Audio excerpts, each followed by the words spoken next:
আজকে আমরা এই ক্লাসিক ফোর হেড রিডলটির সলিউশন দেখব। তো ফার্স্ট আমরা রুলসগুলো জেনে নিই।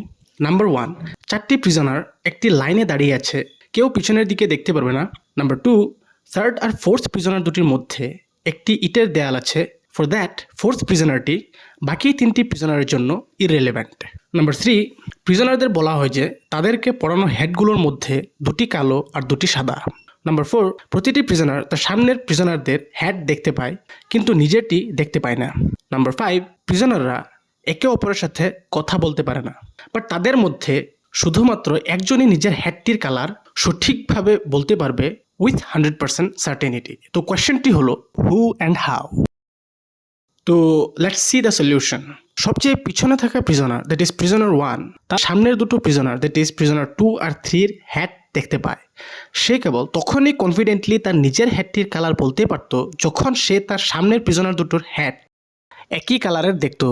ফর এক্সাম্পল, যদি সে প্রিজনার 2 আর 3-র হেড কালো দেখত, তবে সে জানতো যে নিজের হেডটি সার্টেনলি সাদা হবে, কারণ একই কালারের দুটো করে মোট 4টি হেড আছে। বাট হি ওয়াজ সাইলেন্ট, সে কিছু বলেনি। Second prisoner, that is prisoner 2, সামনের দিকে তাকিয়ে only third prisoner, that is prisoner 3-এর হেডটি দেখতে পাচ্ছে। যেহেতু তার পিছনের প্রিজনারটি সাইলেন্ট ছিল, সে বুঝতে পারছিল যে ফার্স্ট প্রিজনারটি যে দুটি হেড দেখেছিল, দ্যাট ইজ প্রিজনার 2 আর 3-র হেড, সেগুলির কালার ডিফারেন্ট ছিল। যেহেতু সেকেন্ড প্রিজনারটি থার্ড প্রিজনারটির হেড দেখতে পাচ্ছে, তাই সেকেন্ড প্রিজনারটি জানে যে তার নিজের হেডটির কালার প্রিজনার 3-র হেডটির অপোজিট কালারের হতে হবে, কারণ দুটো কালারের হেডই ছিল ব্ল্যাক অ্যান্ড হোয়াইট।